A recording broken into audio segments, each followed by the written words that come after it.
Good evening. Good evening. How is everyone? Right. Welcome to the Mopco Improv Theatre. This is storytelling at the Mopco Improv Theatre. This is the first storytelling show that we will have done since 2019. Something happened in 2020 that shut us down. We are delighted to have you here. We are incredibly honored and excited to have our storytellers with us today who are going to be sharing their stories with you of a fork in the road, which feels like an especially appropriate first storytelling theme back as we sit in our Mopco Improv Theatre when my husband, Michael Burns, the artistic director of Mopco Improv Theatre, and I were thinking about whether to buy this building, which is a 100-year-old firehouse, by way of illicit strip club featured on the Jerry Springer Show. Talk about forks in the road. We went to our financial advisor and we said, we're thinking about buying a theater. And they said, well, you can have a theater or you can have a retirement. But you can't have both. So that was our fork in the road. It continues to be our fork in the road. And we are delighted that you are here celebrating our lack of retirement with us tonight. Yes, indeed. Yes, indeed. I am curious about forks in the road that you may have chosen yourselves, or may be facing at the moment, or may have to choose in the future. Please tell me, just by shouting it out on the count of 3, routine or spontaneity? 1, 2, 3. Spontaneity. Okay, we're split. That's good. You gotta have everything. How about comfort or challenge? Challenge. Oh, nice. Challenge. How about hope or acceptance? Acceptance. It's a hard one for me in 2025. I don't know which one I'm choosing yet. All right, here we go. Well, enough of me. We're going to dive right into our stories. Our first storyteller tonight is sort of a king of storytelling here in the Capital Region. If you are at all interested in storytelling and you live here in this area, you will know him. He tells stories about songs and songwriters often. He tells stories about personal adventures, historical sagas, folk tales, and stories in the Jewish storytelling tradition. He is fascinated by familiar things and their unfamiliar stories. And we are delighted to welcome him to our stage. Please welcome Sandy Schumann.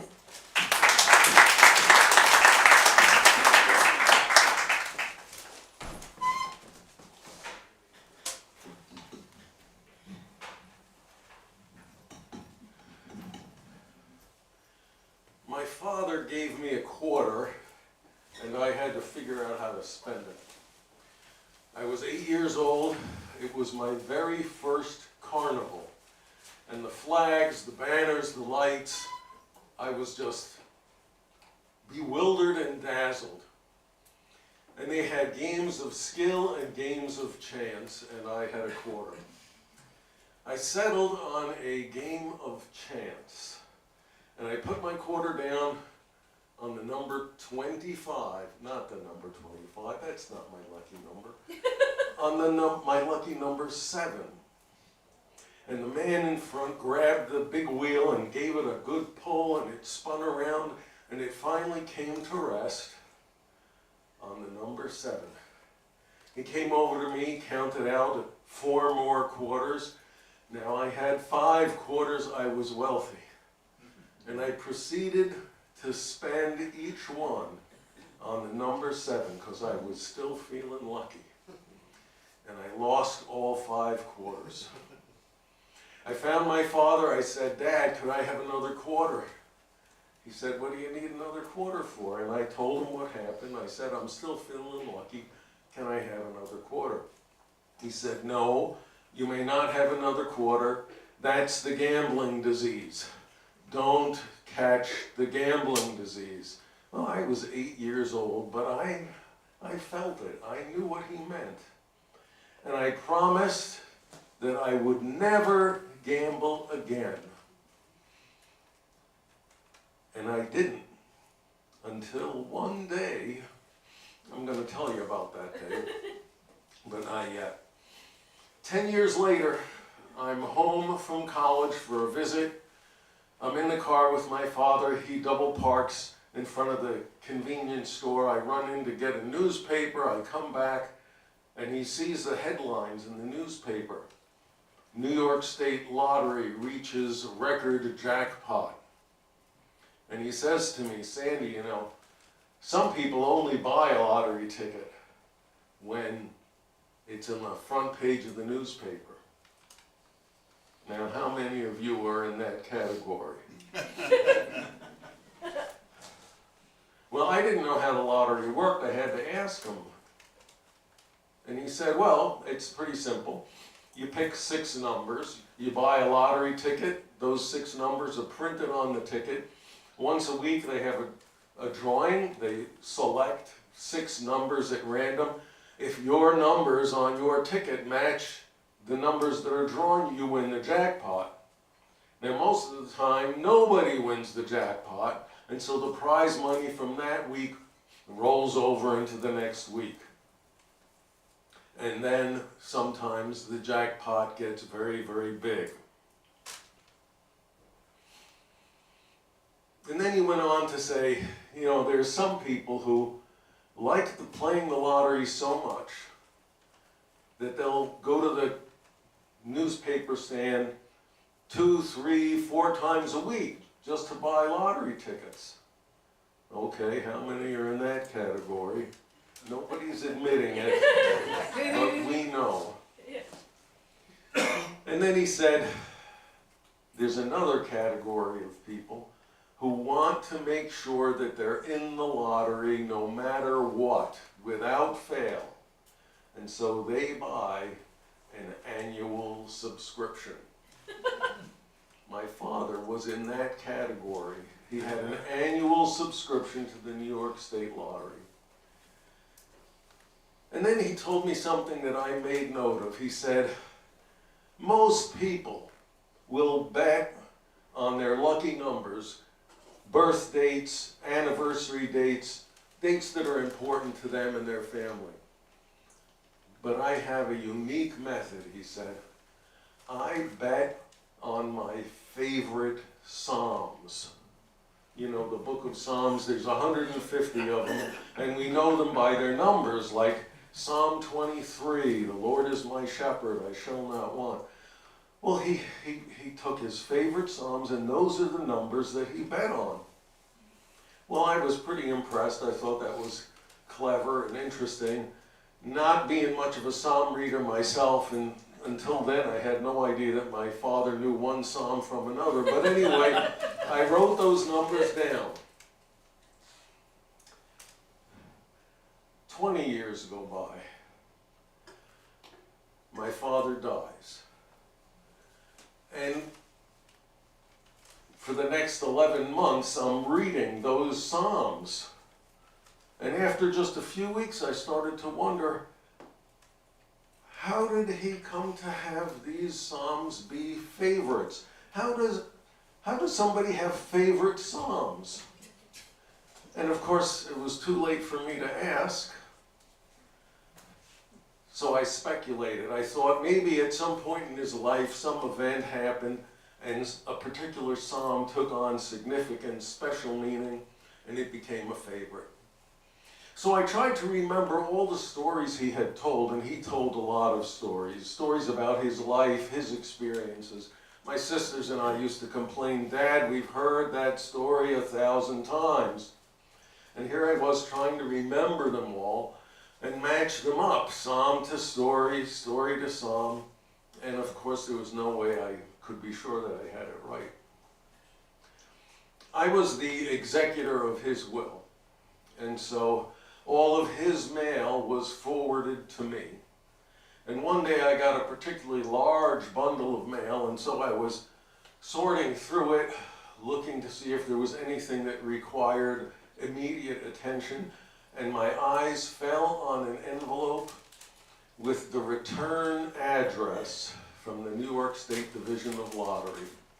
And I thought, there in my hands, here is the prize check. His Psalms have won. What a wonderful tribute to a wonderful man. So I sat down at my desk, the desk that used to be his, and I picked up my letter opener, the letter opener that used to be his.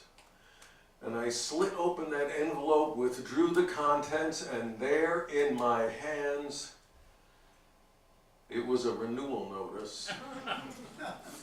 His annual subscription was about to expire. And there in the upper right corner, in bold black ink, were 6 numbers. 6 numbers to anyone else, but to me they were my father's favorite psalms. And they represented the stories of a lifetime. And they were about to expire. I was at a fork in the road. Not since that day when I was 8 years old had I ever gambled, not even once. But I renewed that subscription. And I renewed it now for 37 years. Still waiting for the Psalms to win.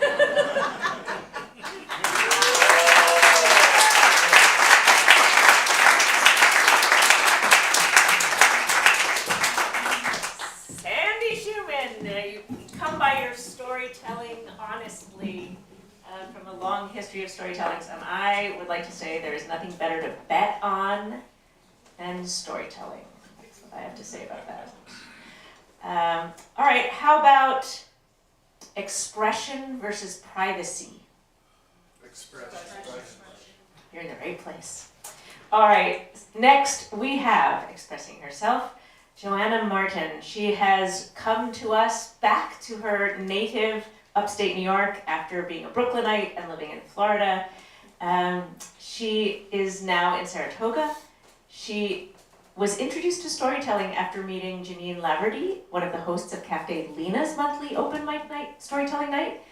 And she has discovered that it is a perfect way to combine her writing and public speaking loves. Please welcome Joanna Martin.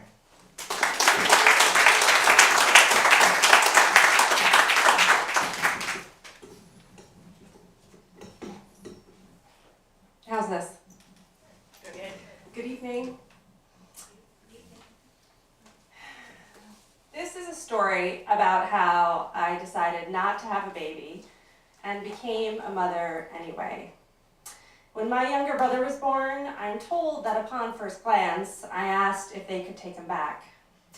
And I was never really big on playing with baby dolls. What I remember most was Molly. She was an oversized rag doll who I decided was about 5 years old.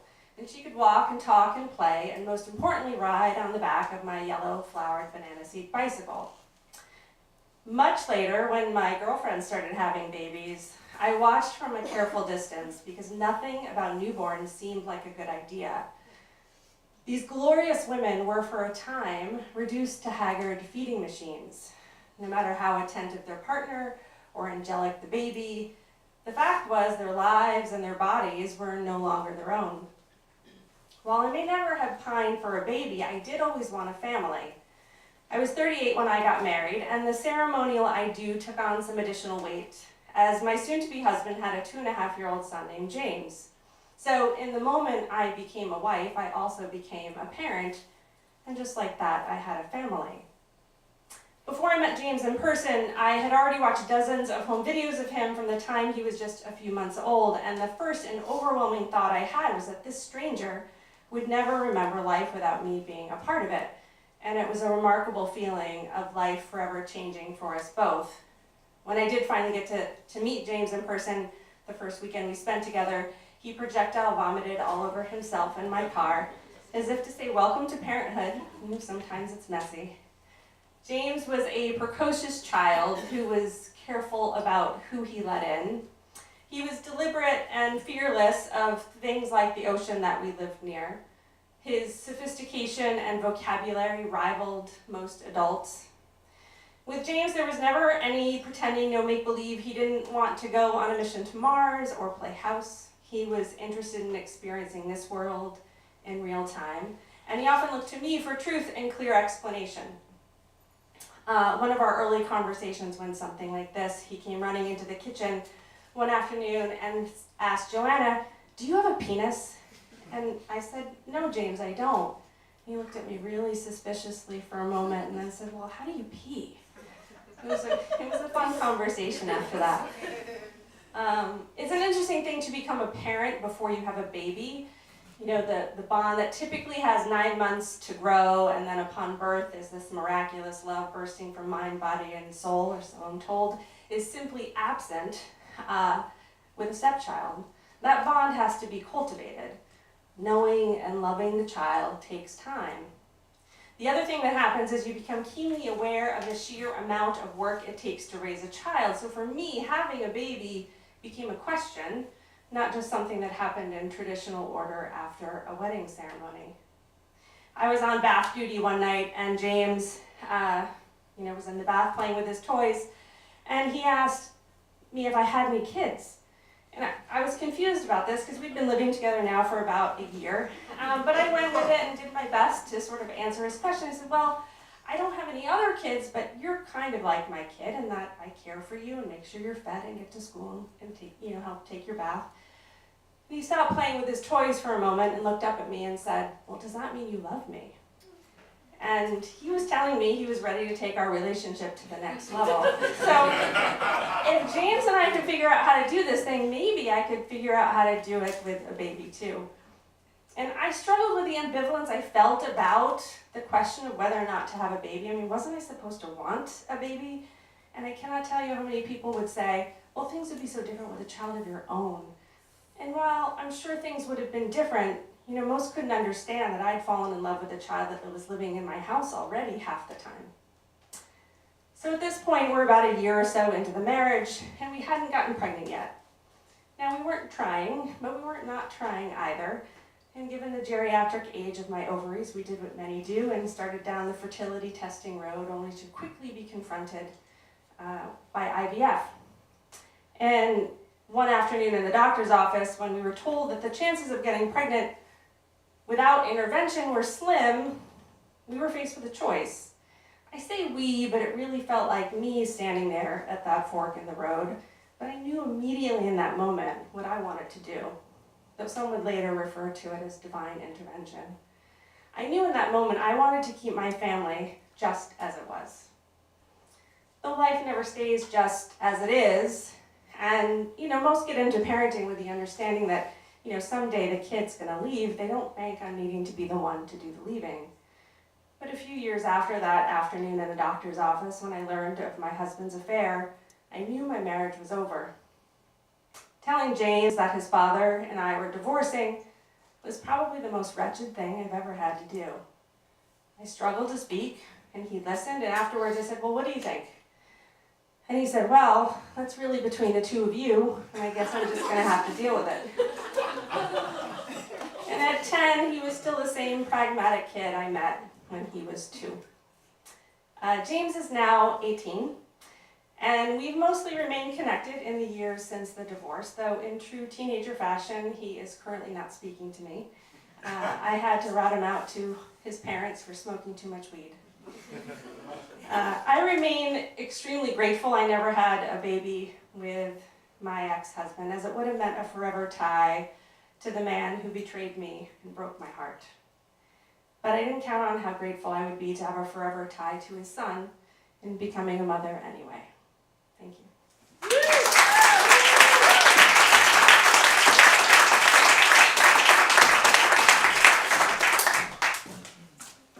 What a lucky kid, eh? Yeah. Okay. Speaking of kids and forks in the road, I just have to share that about 6 hours ago, my daughter just got her first fully funded offer for a PhD program for the fall. So we're not exactly sure which fork of which road she'll take. She applied to 9 schools. But we do know that we don't have to spend the next 3 months waiting to hear, and that she will be a doctor. which is what she just texted me. I'm gonna be a doctor. Yeah. So let's see. Being or becoming? That was ooh.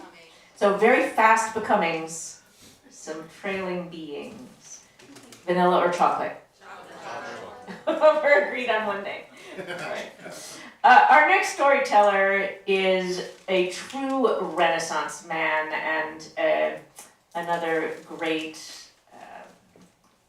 star of our region. He is one of our favorite creatives in the area. Richard is a photographer. He's the creative director at the Armory Studios. He's a storyteller. He's an author. He's a photographer. He is a charmer. Please welcome Richard Lovrich.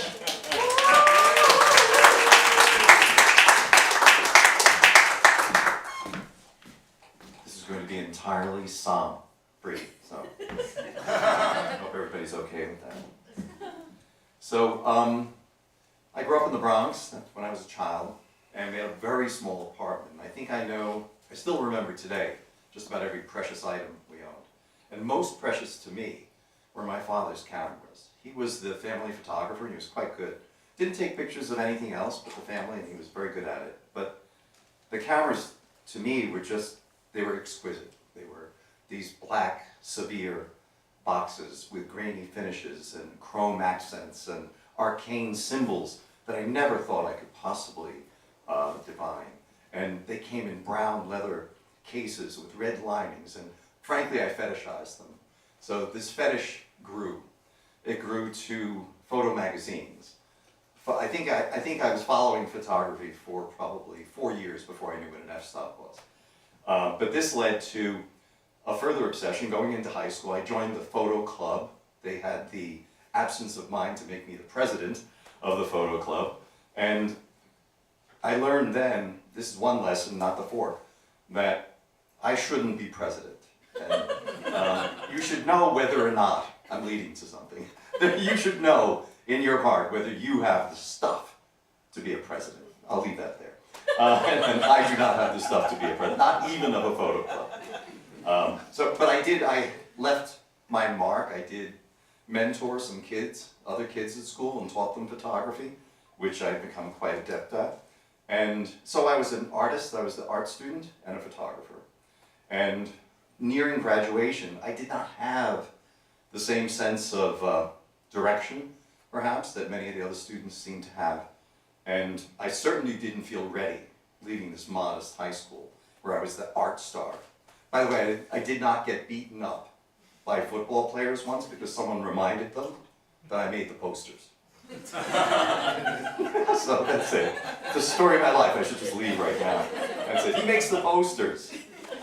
And his girlfriend's a cheerleader, which I didn't realize was a sport, but I guess it is. So I left school and did not apply to any school. Left high school and I joined a small art school way out in Ridgewood, New Jersey, where I just drew all the time. So I took this portfolio that I made from this drawing all the time, and I applied to Parsons School of Design. So it's not the grand Parsons School of Design that it is now, but it was still important. And I got in, lo and behold. So there was my illustration wing and my photography. In illustration, the work was very hard. They were kind of making us into worker bees for the agency, like Rind in New York City. It was quite obvious. But it was kind of very hard work, no pay. But I did enjoy it. I learned a great deal. And on the photography side, far more interestingly, we had one teacher who was nuts and bolts, and I kind of learned all this pre-Photoshop magic from him, and he was wonderful, and I don't remember his name. And my other teacher, why they did this, I do not know to this day. They pulled together a very small group of the photography students and had Bert Stern become our teacher. Now, Bert Stern, whether anybody in the room, does his name mean anything to anyone? Just a few. Okay. Bert Stern was one of the pillars of advertising photography in the middle part of the last century. And along with Irving Penn and Avedon and Hero, these are people who turned photography from a guy with a pipe, like in a magazine, to high concept and high budget and glamour. And Bert did it all. You know, he did the final Marilyn Monroe pictures for Vogue magazine. They gave him 10 pages and let him go. And you've seen those. If you look him up when you go home, you'll see that those are the photos that you remember of her. And it was just, I think, 2 weeks before she passed. So it was quite fortuitous. And he was just amazingly talented, this amazing Smirnoff campaign. So all of a sudden, I'm at school and I'm in the company of this master. Well, he was a master of many things, but not being a teacher, not at all. When he showed up, which was rare, he showed up only for a few minutes and would leave with one of the female students. That was a little thing going on. But except for the day before the fork in the road. And on that day, he showed up on time, which was completely unexpected, and with 2 decks of cards, which, while unexpected, was not surprising, not for Bert. So we broke open the cards and we played poker. So about the second hand, we heard a horn beeping out on 5th Avenue. And one of his female students went to the window. She said, "It's here." So he said, "Let's go." So it was a limousine. We piled into this limousine, and he took us to the Metropolitan Museum of Art. And when we arrived at the Metropolitan Museum of Art, he took us to the Egyptian wing, which is there's a beautiful Egyptian archway. And we gathered there, and he left us. He walked away. Except that he turned on his heels as though he had forgotten something, and came back, not to address the crowd, but to address me, to speak to me. And he said this. So here I am facing the most famous photographer I had met up to that point and since. And he looked at me, and he had these black circles around his eyes. And he stared straight at me, and he said, "Remember, Loveridge, poker, mummies." And he walked away. So I was waiting for someone to say, "Aha," but no, not yet. Okay, this is the largest group I've ever told this to, so I was hoping. His assistant ran up to me and said, "Lunch tomorrow." So lunch tomorrow, the Parsons cafeteria. And he said to me, "How are things going?" And I was like, I was still like in Catholic school mind from years ago, so things are great. He said, "They're not fucking great." He said, "They're not fucking great. You could be teaching a class like this, but you're not learning anything here." And he got a small piece of paper, and he slid it across the table to me. And I looked at it, and on it, he described, was the name of a photographer, Ted Hardin, and an address and a phone number. And the address was not of Ted Hardin's studio, but of a restaurant on the Upper East Side. And he said, "Go there tomorrow morning." That was it. So I went the next morning, and Ted was there with some models and with a stylist and with photo equipment, and he handed me a strobe. And it was only the second time in my life I had touched professional photo equipment, and I didn't know what to do with it. And we had I think, a very successful shoot. And at the end of it, he offered me a job as his first assistant. And this is at a fashion studio that shot every day. And so, I leave it to you, audience. Did I go back to Parsons the next day? Or did I stay with Ted? I stayed with Ted. I never looked back or went back. And here I am. So remember, I leave you this, the best advice, except for my Uncle Bill, who told me, "Shit me easy, I can't dance." I don't know what that means either. So I'm a person that has had pretty good success for having such awful advice. But I leave you with poker mummies. May it do as much for you, and may your forks take you to as fortuitous a place as mine has. Thank you.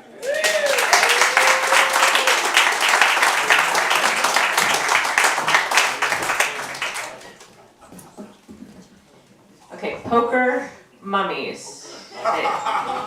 They both mummies. We're going with mummies. Poker mummies. They both involve folding. You can get stiffed. I don't know. You can. We can have one more storyteller, then we have intermission. You can think of some better ones. Poker, folding. We'll figure it out by the end of the night. All right. How about planning versus going with the flow?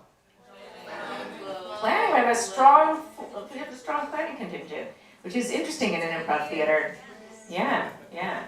Cats or dogs? We could have a rumble after this.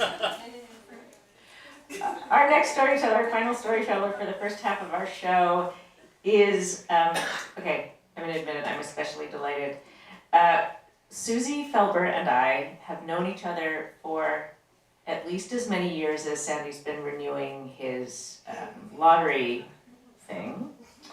I think that's true. She is a writer and a comedian and a producer and a current partner in a new venture, Big Noise, which is a fractional CMO services organization, which has helped us and her at the Mopco so much. I cannot tell you. You should all go hire them. And there are so many things I could tell you about Susie, but these are some of my favorites. She has appeared multiple times as a hooker on Conan, which is very appropriate for our strip club history theater. She has written jokes for Car Talk on NPR. I think this crowd remembers Car Talk. Yeah, that's the sound I wanted. Oh. And she has been the voice of the letter O on Sesame Street. So let's have a big O welcome for Susie Felber.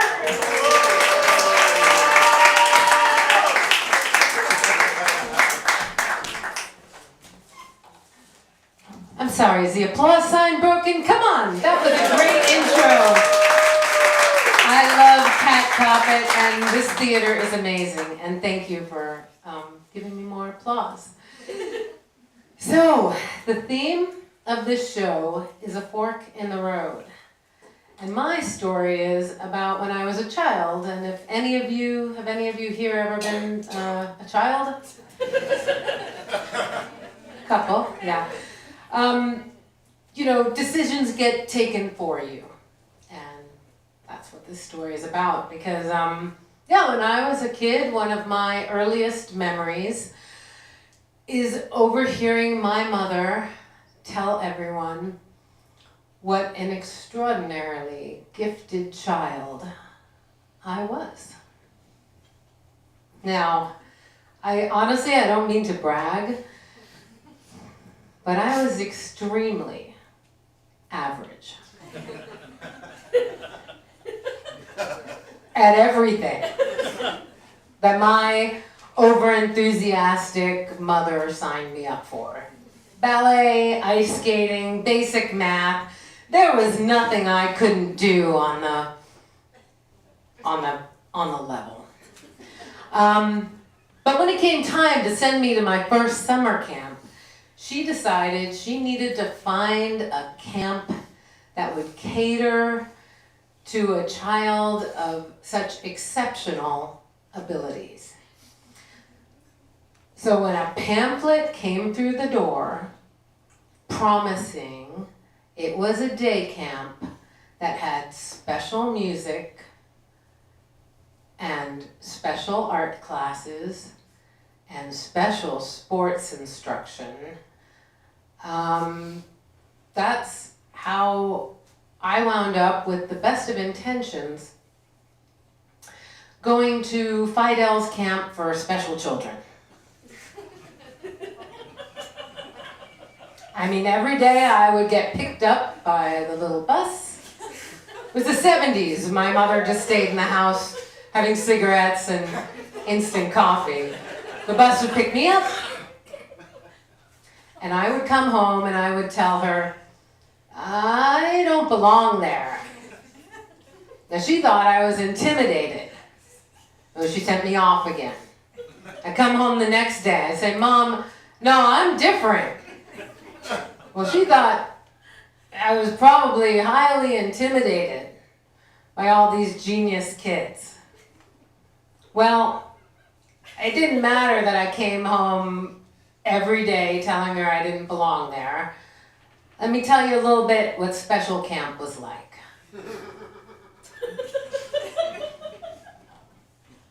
Special music. Well, on the first day of special music, we did Barry Manilow's Daybreak.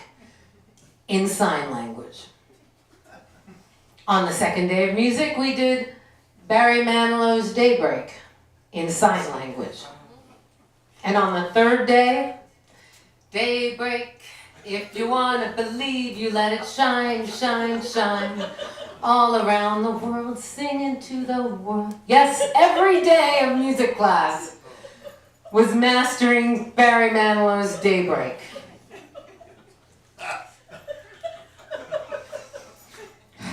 Then there was art. Now in art, there were no sharp objects, and the goal was not to eat the supplies.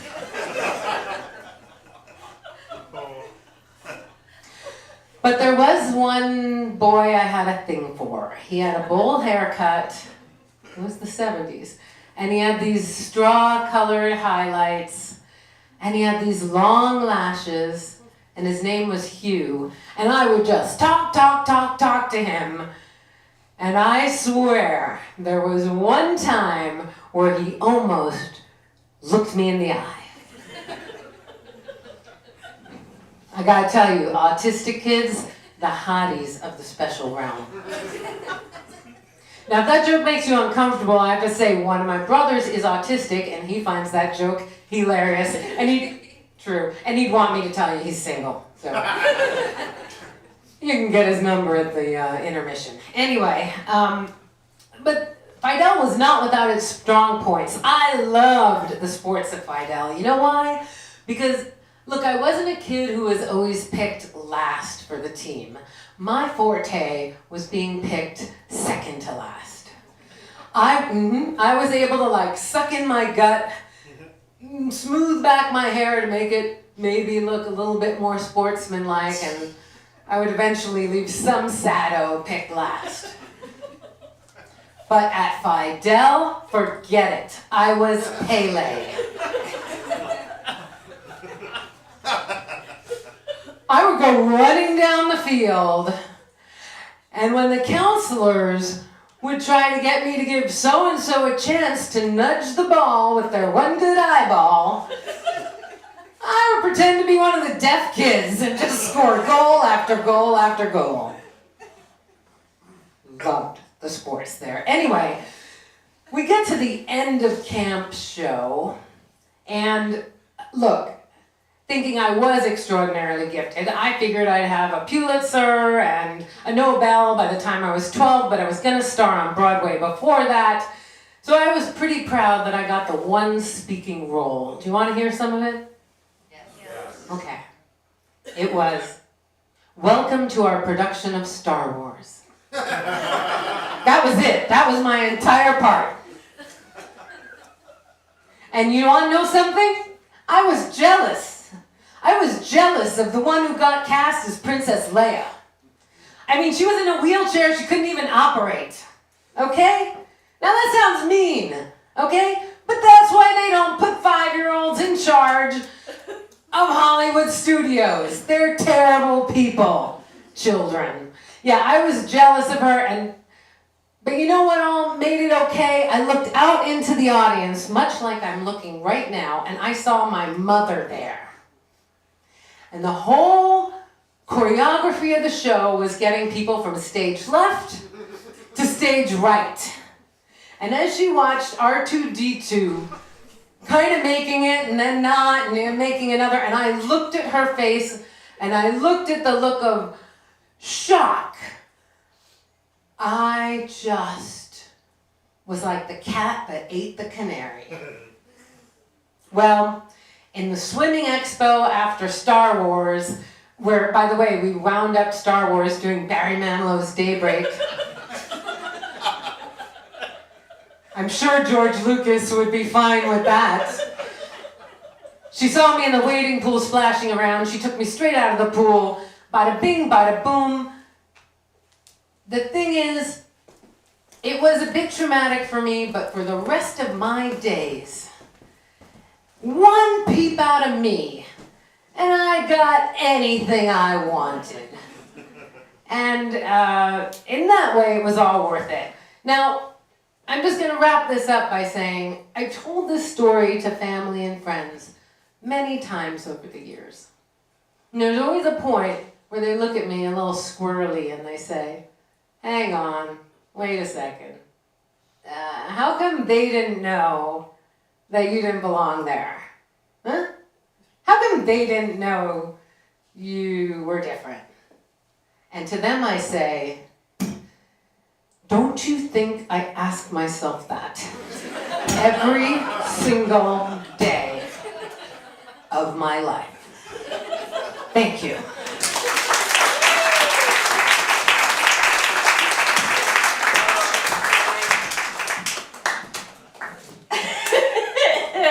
Yeah. Motherhood from the other side of the aisle. Thank you all so much for all of your stories so far. This is the fork in the show where we take a little break. You have some choices to make. Beer or wine, soda or coffee, cookie or popcorn. You can make all of those decisions out there in front. Ashley, our wonderful host, will take care of you, and we will be back in just about 10 minutes. Thank you so much.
How was the break? What choices did you make? Wine. No choice. All right, that's always a choice. We're always making a choice. No choice is a choice. Here's a choice. This is the Mopco Improv Theatre, even though tonight you're hearing some stories that people have spent some time planning. On Saturdays, right now we are running theater sports, which is 2 teams of improvisers, Olympic-style judges, an improv show with a winner. It's amazing and fun. And if you're like, ooh, I want to be a judge, we're always looking for celebrity judges, so let us know about that. We also have all sorts of classes. If you want to try it, but you're not sure you want to commit, you don't have to decide which fork in the road you're going to take, letting improv suck up the rest of your life and overwhelm anything else that you might have ever done. Or just trying it out once. You can just try it out once. We have a drop-in class on Monday nights at 7 o'clock. It's just $10. Unless you're a lot of things, and then we give you a discount, and it's $5. Or you're broke, in which case we'll let you come anyway, because we think improv's going to save the world. Come play with us. And we have a bunch of series classes if you want to do a deeper dive into that. So you can find out all about all of that stuff at our website, mopco.org. That's mopco.org. Don't go to mopco.com unless you want cleaning supplies. That's right. All right, my friends, it is time for more stories. Just let me know before we get started. Forgiveness or resentment? Forgiveness. I like you all. Pizza or salad? Salad. Buy it or DIY it? Yeah, we've got some creatives in the house, I know it. All right, very nice, very nice. Oh, we're deciding. We argue about that one a lot at my house. It's like good that my spouse balances me. So our next storyteller retired 8 years ago and has been inflicting himself, he says, on Capital Region Theater ever since. He has performed at any one of the local theaters that you can think of. Confetti Stage, Circle Theater Players, Will Kemp Players. He is a playwright. And his plays have been performed by Albany Civic Theater, Confetti Stage, Glimmer Globe in Cooperstown, Round the Bend Theater, Westchester Collaborative Theater. And he and his spouse, Mary Martin, how's that for a theater name, reside blissfully in Delmar. Please welcome Dan Smurlock.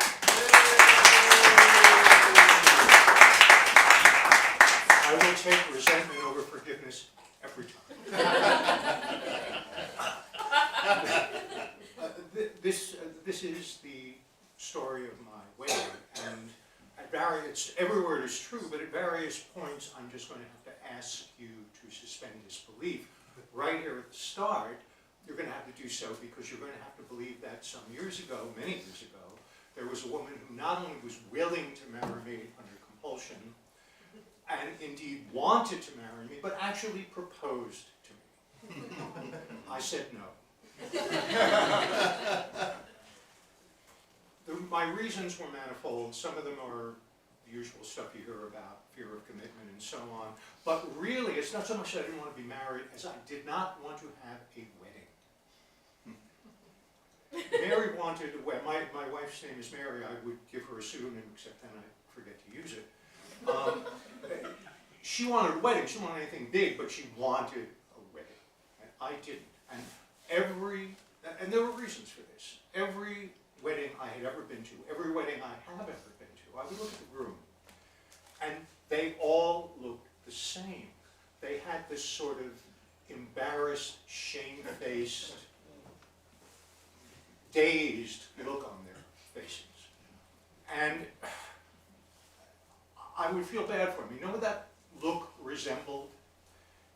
Little kids sometimes go trick-or-treating in their costumes, and sometimes they would bring their dogs along with them, and the dogs would be dressed up in their costumes too.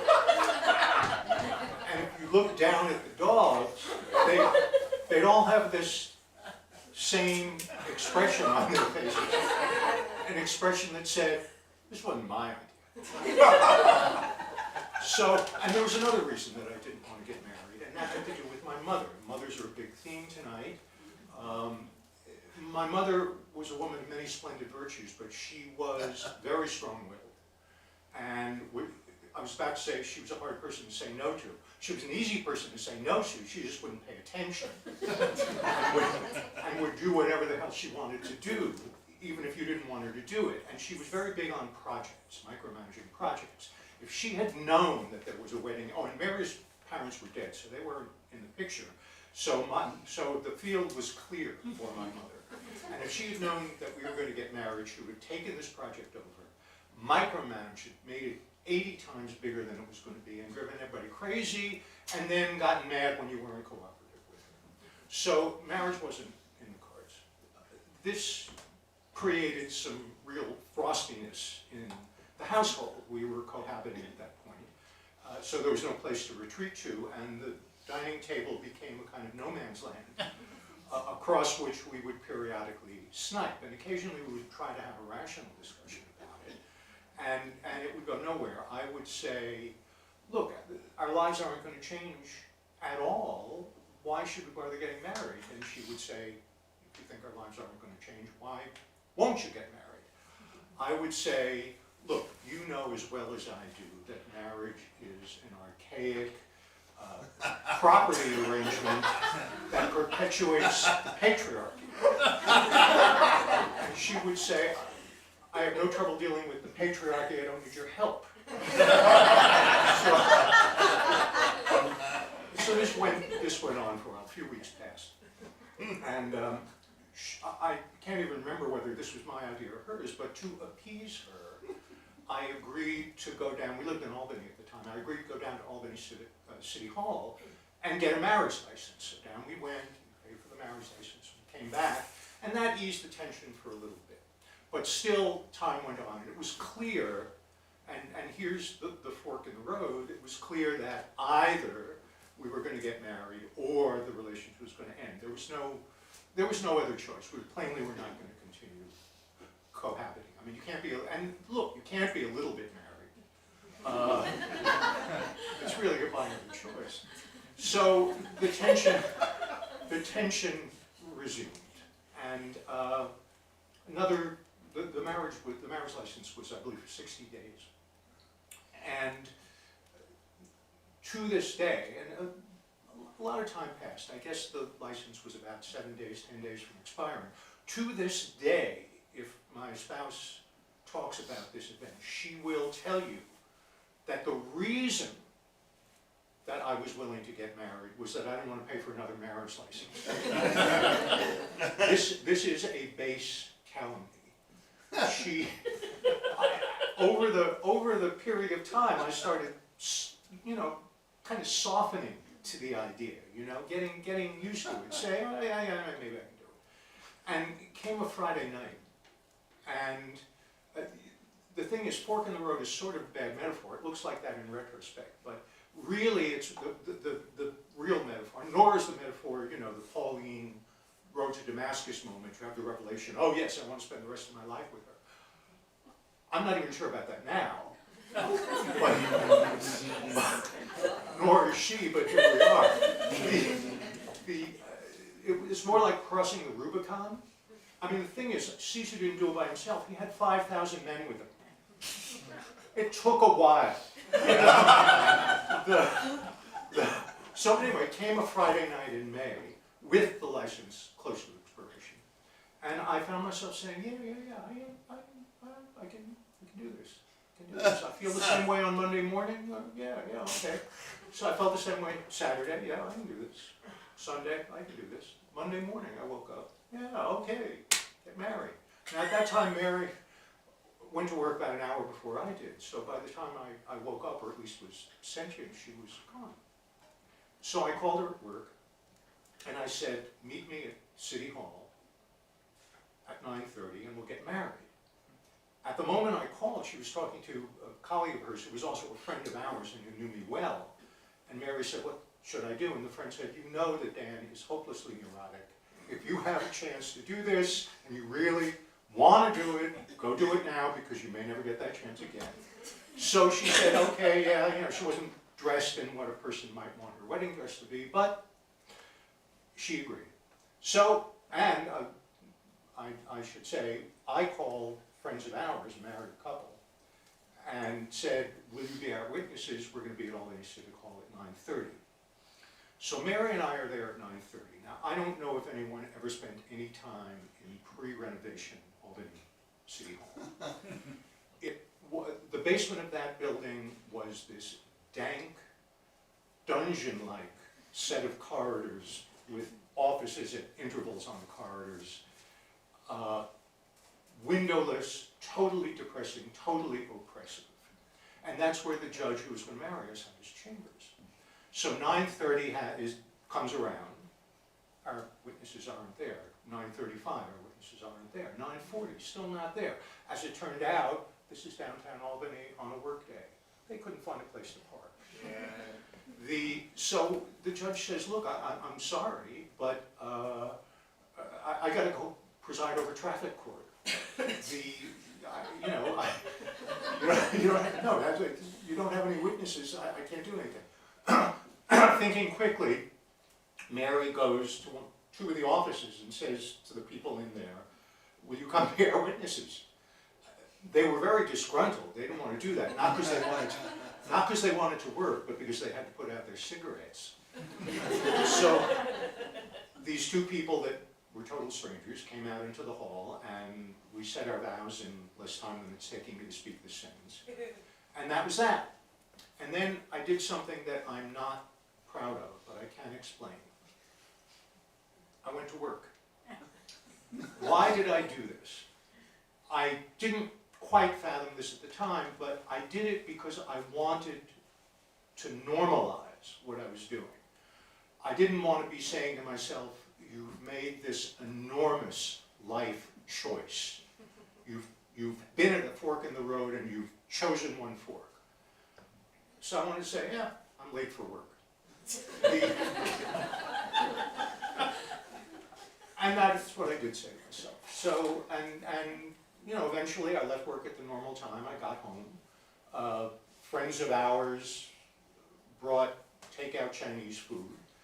Terrible takeout Chinese food. And that was our wedding night.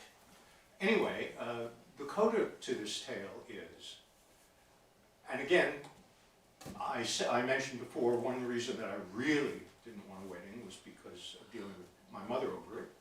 About a week later, now both my parents, who are both gone now, but who at the time were extremely alive, adored Mary. They adored her. And if you had said to them that morning, they were coming for a visit, if you had said to them that morning, what is your fondest hope for your wayward son, they would have said that he'd get his head out of his ass and marry this woman before she realizes what a schmuck he is. They come for a visit. And we had orchestrated how we were going to do the big reveal with them. But one thing we'd forgotten, Mary's family knew that we'd gotten married and they'd sent flowers. And my mother walks in the door and sees the flowers. Now, one thing you should know about me is I'm half Jewish and half Italian. And my mother walks in the door, she sees the flowers, and she's wondering what's going on. She says, what's with the flowers? We said, we got married. And the first thing my mother said, I swear this is true, the first thing she said was, how could you do this to me? Anyway, I began by saying you'd have to suspend disbelief to believe this story.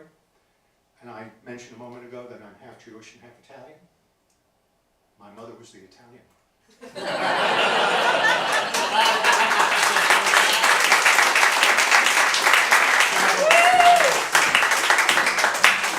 Oh yeah.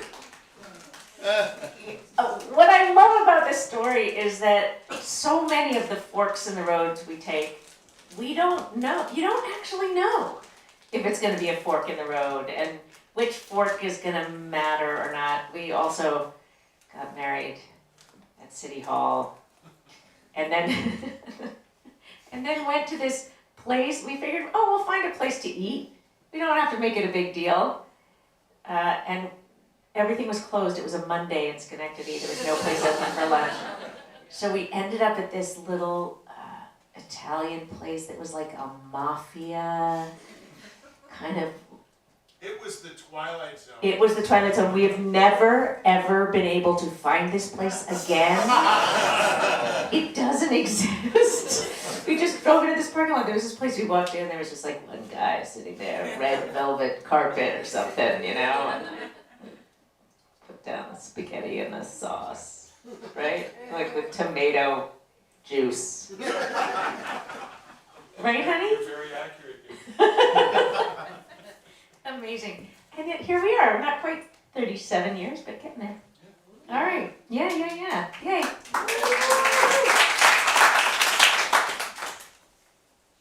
Okay. Gym or couch? Jim. Yeah, that's right.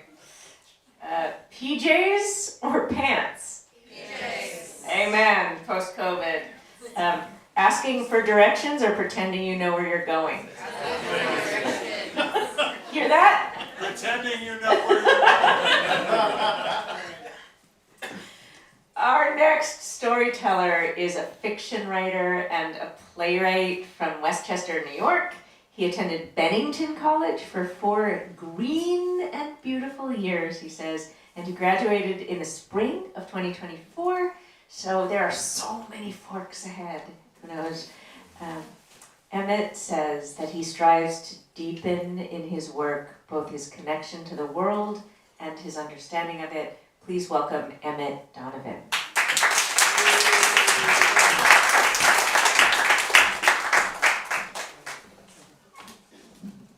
Hello. Hello. I apologize for the paper. I'm an extraordinarily nervous creature who has a tendency to panic and get lost, which is not great for storytelling, but here we are. We got you. Thank you. In 10th grade, Peter and I have our own language. It is based on a series of references and inside jokes and anecdotes, much like the Star Trek episode Darmok, for those in the know. Yay. Thank you. And so if I say, Peter, do you want to cut your pants into shorts? He knows that I'm asking, do you want to go to the reservoir after school? He'll say, scissor time, which means yes. And if we're walking down the street and Peter says, magic trick, I know that it's an invitation to a race, and I am always game, and I always win. And the water at the reservoir is deep and still. And there's a boulder about 15 feet tall just off the small, narrow beach.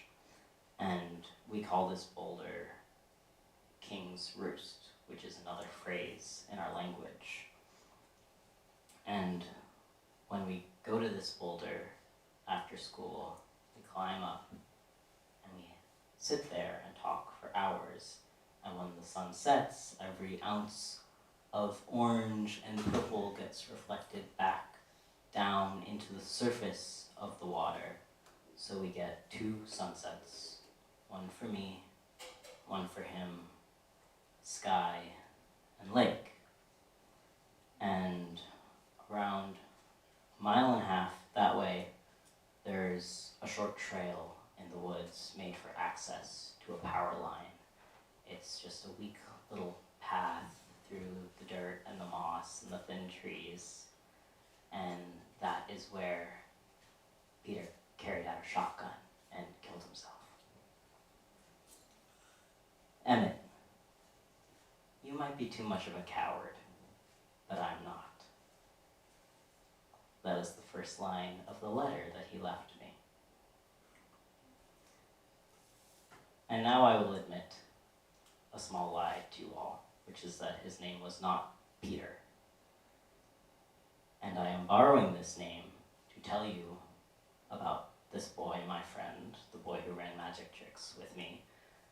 because in his letter, the one request that he left me was that I not talk about him after he was gone, that I not share his story, that I not say his name, that I not mention his existence at all.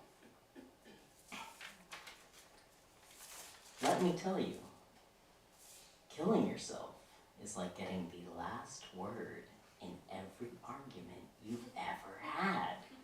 If you're in the middle of an argument with someone and they kill themselves, you've just lost that argument. And of course, there were reasons for his request. Before he died, Peter's personhood, his sense of self and reality, had been stripped from him and taken and repurposed by other people. And he used to say that he wished that he could take all of his thoughts and his feelings and steam them out of his skin and go and store them in a bank vault very far somewhere in the Alps. And so killing himself was his way of saying, you don't own me, and asking us not to talk about him was his way of saying, I own me. It's a very immature request. And I love him for being unashamedly 15 years old when he made that request.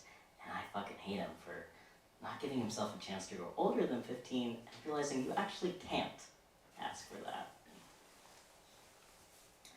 And the thing I've learned about a dead 15-year-old is that as you grow older, so do they.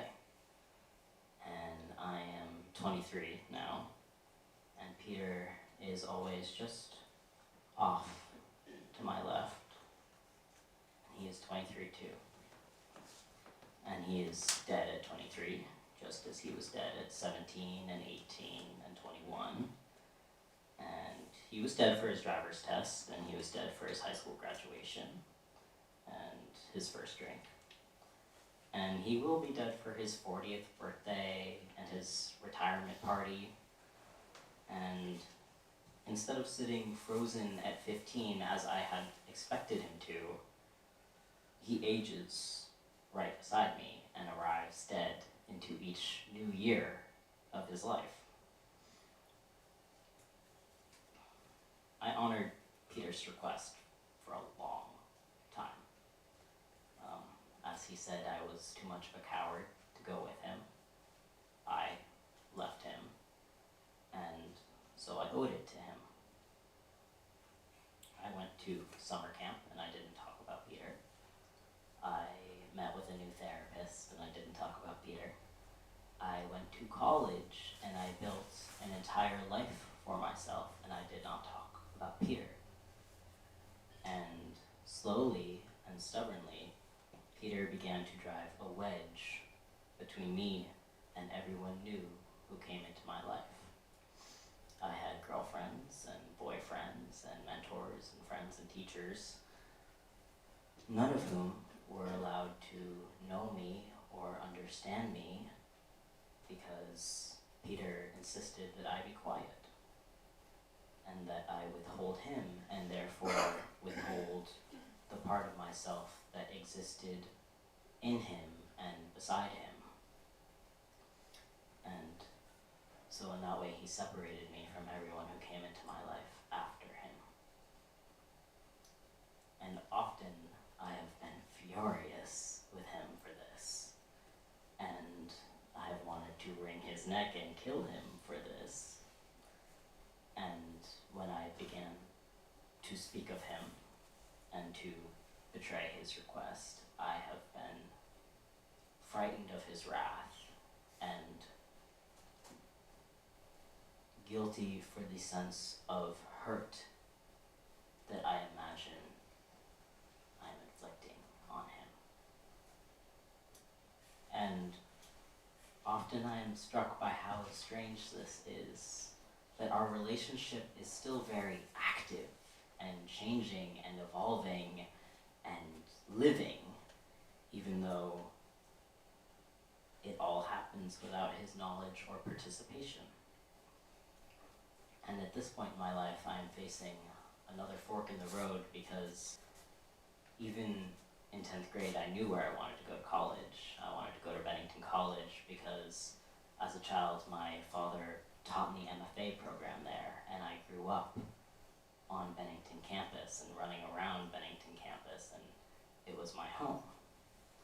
And Peter knew this, and he knew where I wanted to go. And now I'm graduated, and I'm living in North Bennington, about a mile from campus, and I have to make the decision to leave, which feels very much like leaving the last place that he knows where I am.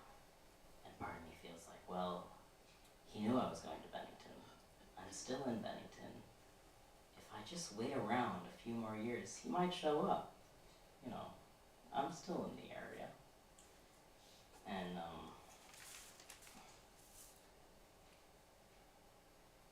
I think I now have to start into that new and frightening territory of living a life,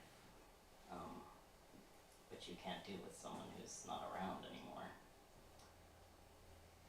And I am now the sole speaker of a dead language. And a lot of bilingual people will describe to you how they feel like different people in each language. They have a slightly different inflection to who they are, the emotions that they feel or are able to describe, the ways that they connect with people in their different languages. And when I'm alone, I talk to myself in this grammar and syntax and language, which no one else remembers. And between Peter and I, our shared language has dwindled down to just one phrase. And I see it in my mind, me sitting high up on the king's roost, and Peter standing at the edge of the water with his heels just dipping back into the lake. And he's looking at me, and I'm looking at him. And he just goes.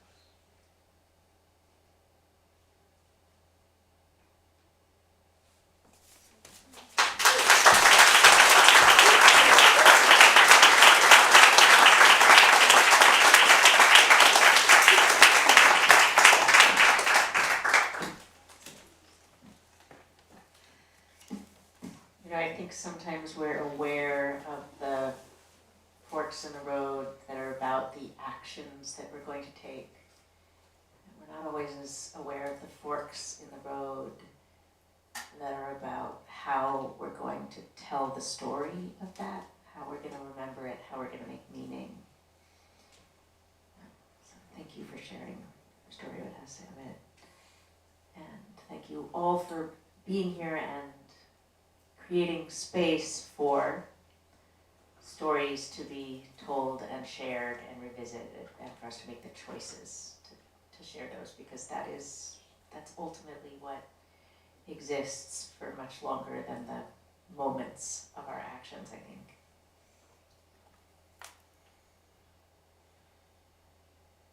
Cooking dinner or eating cereal again? Dinner. Nice. Being nice or being honest? So sure. Cute shoes or comfortable shoes? I never know either. All right. Our next storyteller is homegrown here at Mopco Improv Theatre, although he has a whole life before he came to us. We are delighted to introduce you to one of our most popular performers. He also does amazing things in the world, fighting for justice. Please welcome Alex Shapiro.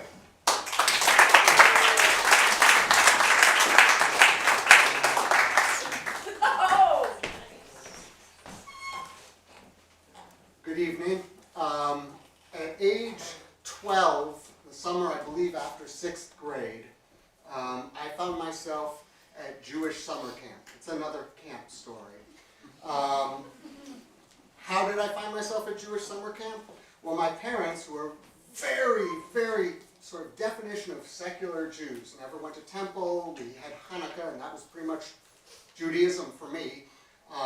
And they had great memories of camp. And so the year before, they had sent me to computer camp at a place called Hoofbeat Ridge.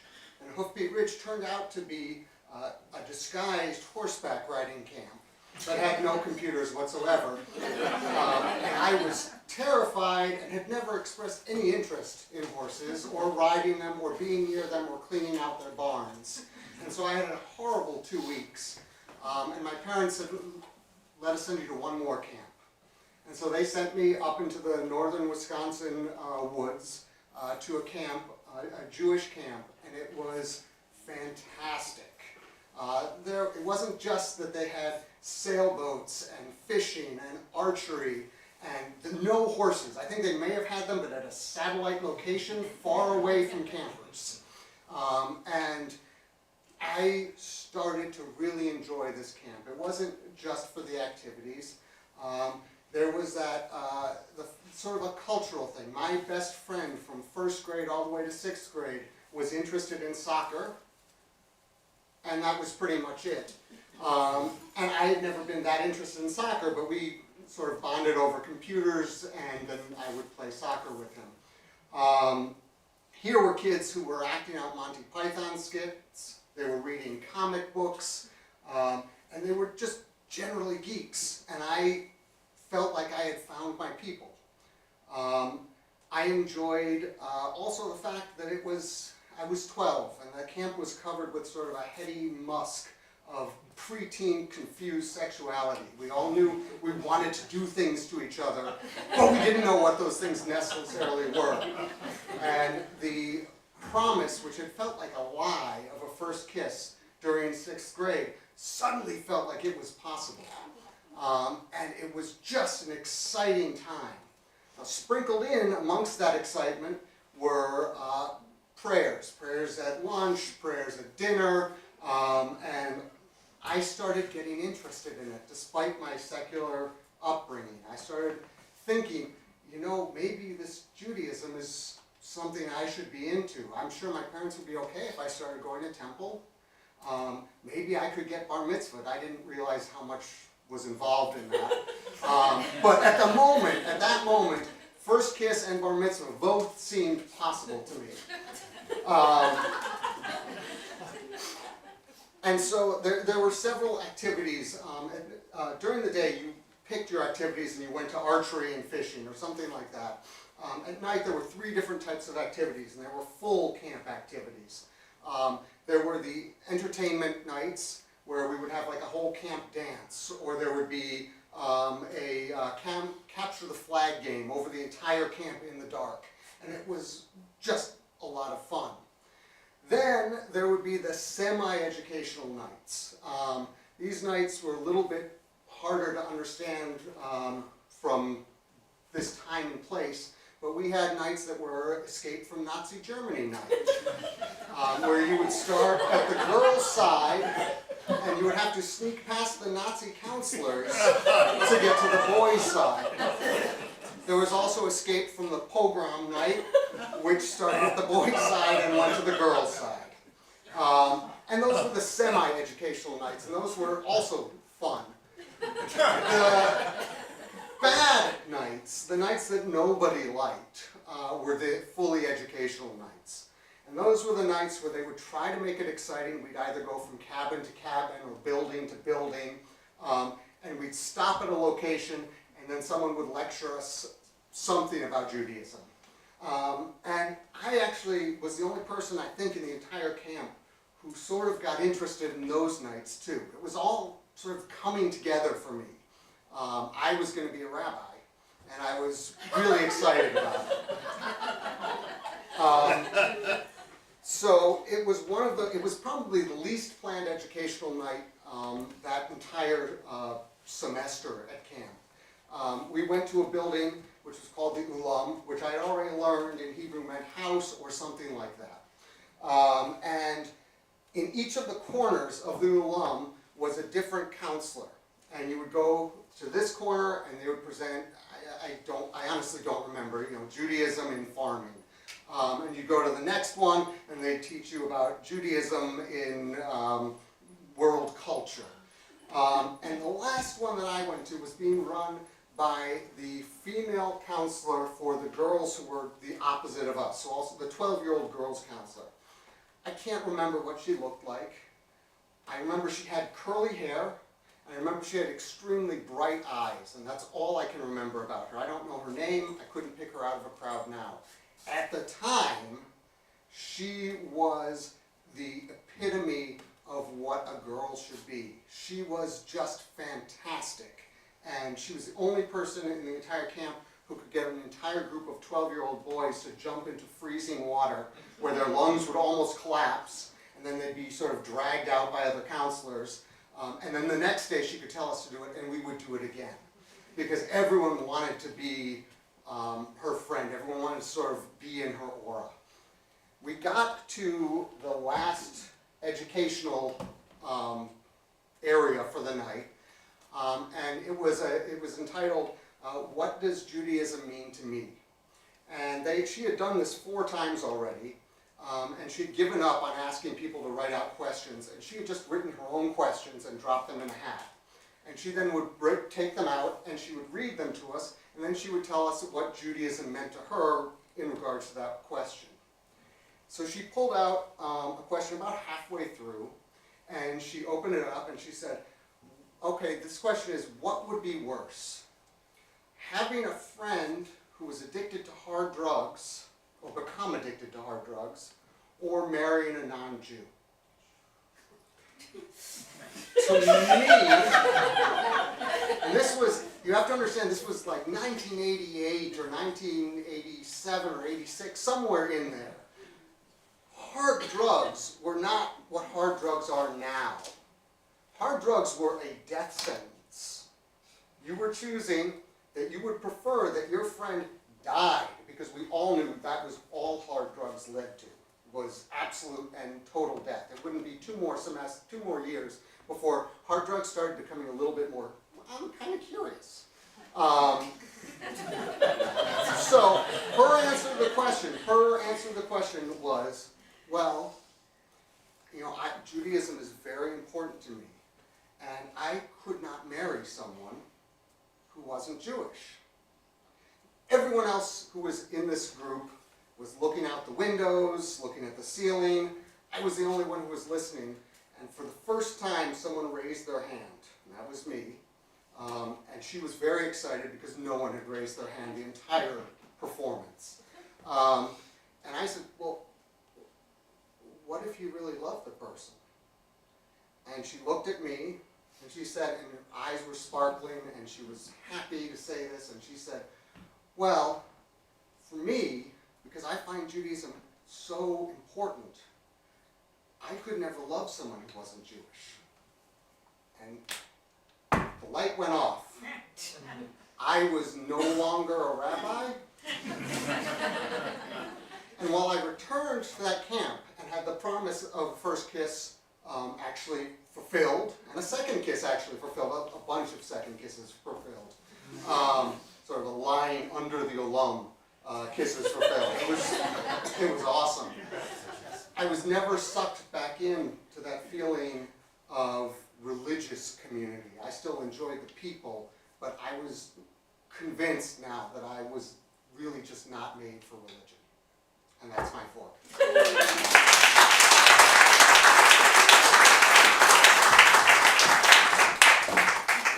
Not that you can't be a rabbi and a member of Mopco, but I'm glad that the fork led you here, and who knows. Did we make that rule? That you can be a rabbi and an improviser? Yeah, I thought you said you can't. No, I'm saying not that you can't. Oh, good. So maybe you would have been here anyway. I don't want to discriminate against rabbis. No, we would love to have rabbis. All right, good. Rabbis are also really great storytellers, by the way. Okay. Poker and mummies. You have to keep your hands under wraps.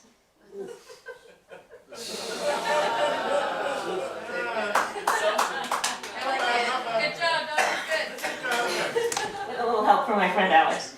All right. We have, okay, all right. Let's see what I got here. What do I got?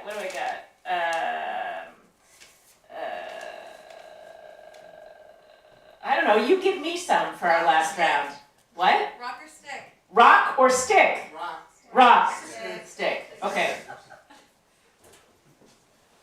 What else? Stick. Short hair or long hair? Short hair or long hair? Long. Long, short. That's a good one. You get to make that choice over and over and over again. Yeah, I guess a lot of these. Listening to storytelling or thinking maybe you want to get up on stage and tell a story? Listening.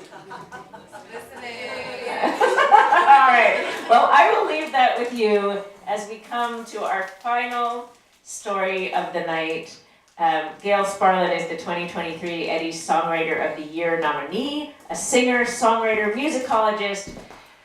She crafts folk influenced by pop songs, colored with her childhood influences of blues, countries, and jazz. She has a new album coming out, and you can check out This Holy Place, available for download on Bandcamp and iTunes. But you don't have to wait to hear her, because she's going to sing for you right now after her story. I'm sorry I gave it away. Please welcome Gail Sparlin.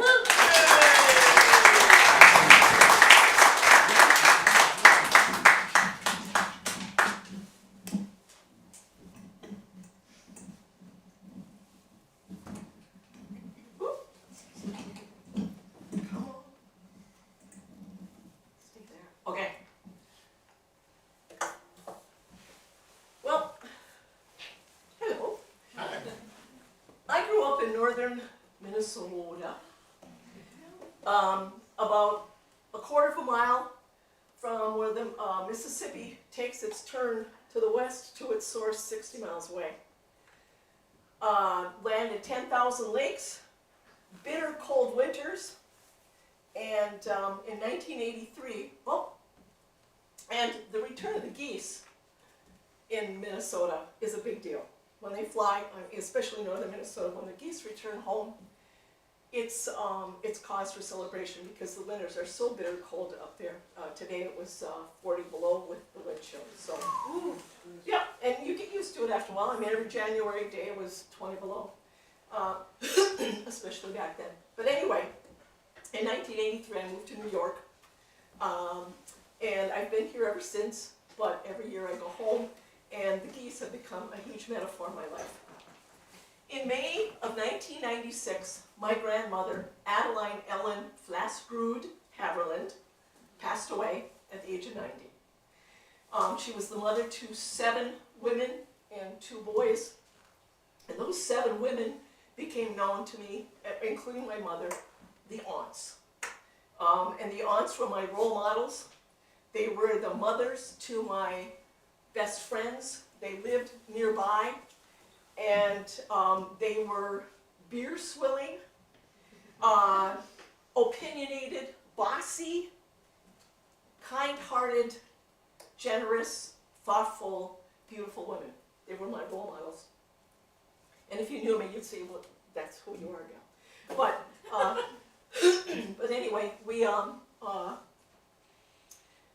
but their mother passed away, and I was fearful of going home. I had never been away from my daughter. My daughter Cecilia, my beautiful daughter Cecilia, was 6 years old at the time.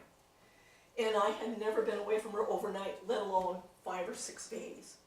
And I said, and I felt selfish having that, knowing that my mom's mother had died.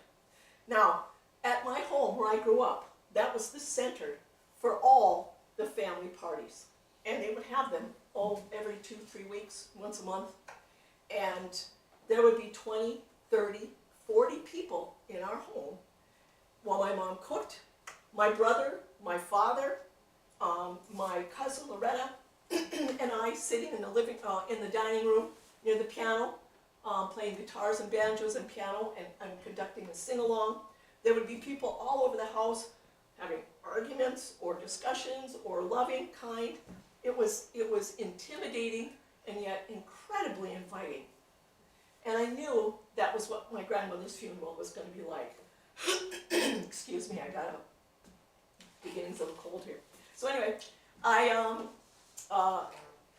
I just said, you know what, I gotta go home. I gotta put all this stuff aside, I gotta stop being worried, and I gotta go home. So, I got my ticket, and I got my ticket, got ready for the next day. Was thinking about having never been away from my daughter overnight, let alone 5 or 6 days. I was worried, but I said, you know what, I'm putting it aside and I'm gonna go. And in the morning, it was a beautiful day in May, just a beautiful day. I called a cab rather than go to the airport and have the 10,000 goodbyes and the tears and all the stuff that I thought I would probably go through.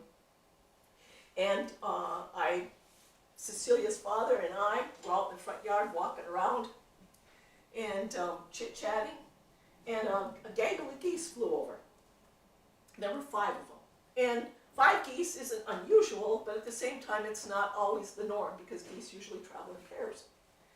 And I looked up and Cecilia said to me, "Mommy, look, the geese are gonna fly with you to Minnesota. They're going with you to Minnesota." And I said, "Oh sure, of course they are." And just at that moment, the cab came around the corner, and in my best patronizing mommy voice, I said, "Wow, and look there's the cab right on time to go with the geese." Well, she was so excited. She believed the geese were gonna go with me to Minnesota. So I got in the cab, kissed everybody goodbye, got in the cab, got to the airport, got on the airplane, drove everybody nuts with my inability to shut my mouth. I can't be quiet ever. I have to talk to everybody. And if you knew me, you know. So, and that's sort of a northern Minnesota thing too. You can't go in a grocery store without somebody wanting to talk to you. But anyway, so I got in the airplane, got to Minneapolis, got out of the plane, rented a car, and got ready to drive 190 miles more north to my hometown of Grand Rapids. And while I was there in the car, back in '96, old cell phones, my mother called me, and I could tell she was upset, I could tell she was worried. I knew that she was cooking and cleaning and taking care of everybody. And while she didn't say she was upset, excuse me, I'm sorry. Oh, thank you. Thank you. She said, wanted to know when I was gonna get there. And I said, well, it's gonna be a couple hours, and so she was anticipating me getting there. Now, to go to my hometown, there is a literal fork in the road. There's 2 ways to go. You can drive straight through town, cross the Mississippi River, out of town, about a mile up the road to my parents' house. Or you can take the left fork in the road, and you can go by the river, and you can go to the Isaac Walton Park, which is right on the river, which is where I spent half of my childhood, fishing, having campfires, stealing beer from our parents and going down there.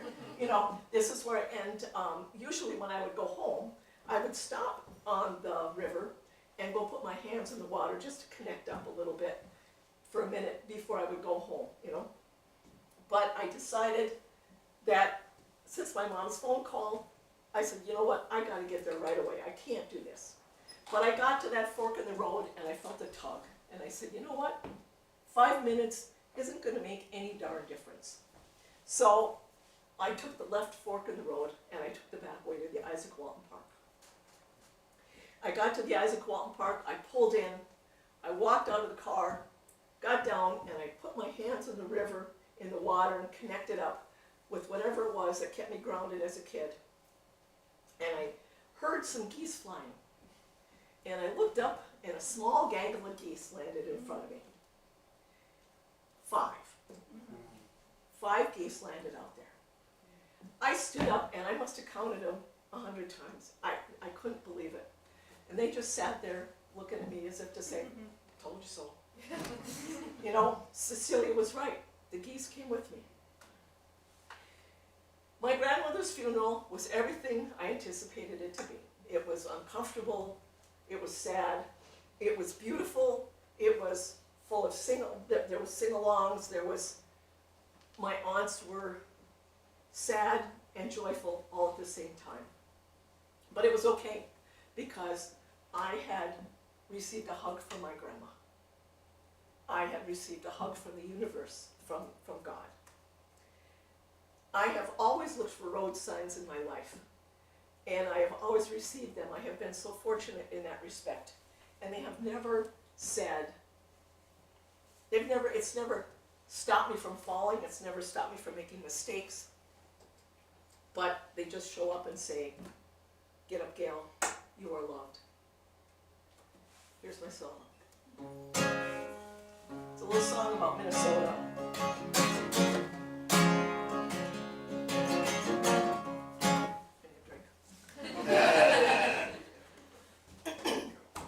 Actually, I do need a drink. Okay, anyway.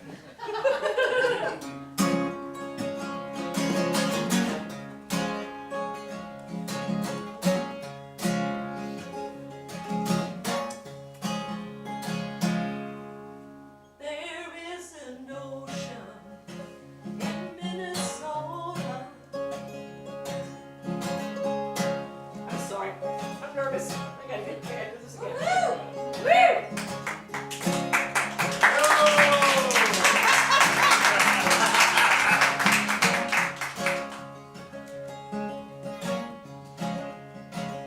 There is an ocean in Minnesota. 10,000 lakes make up a sea, and there are boats and lots of bars. Seems like the ocean to me. There is a river in Minnesota that runs from there to the shining sea. I spent my childhood on the Mississippi. Feels like home to me. Put my hands on the river shore.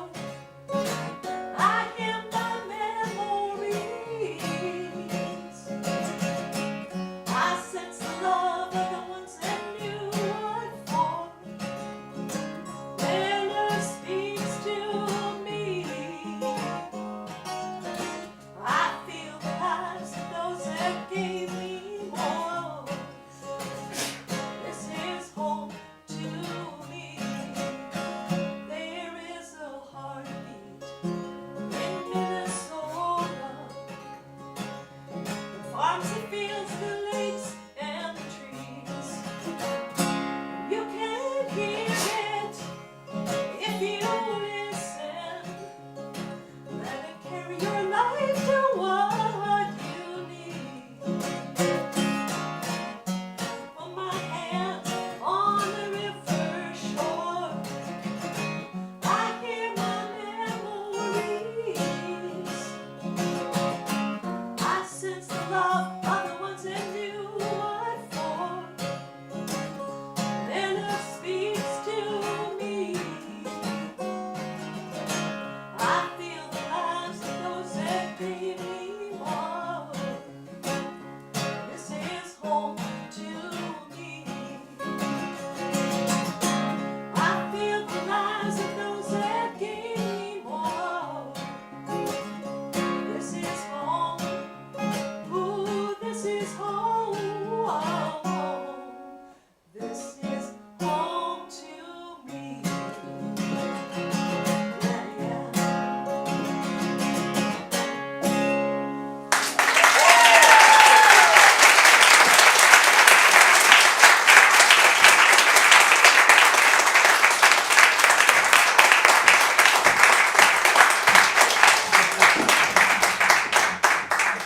Well, this is home to us. We are so glad that you came out to hang and hear our stories and share your stories.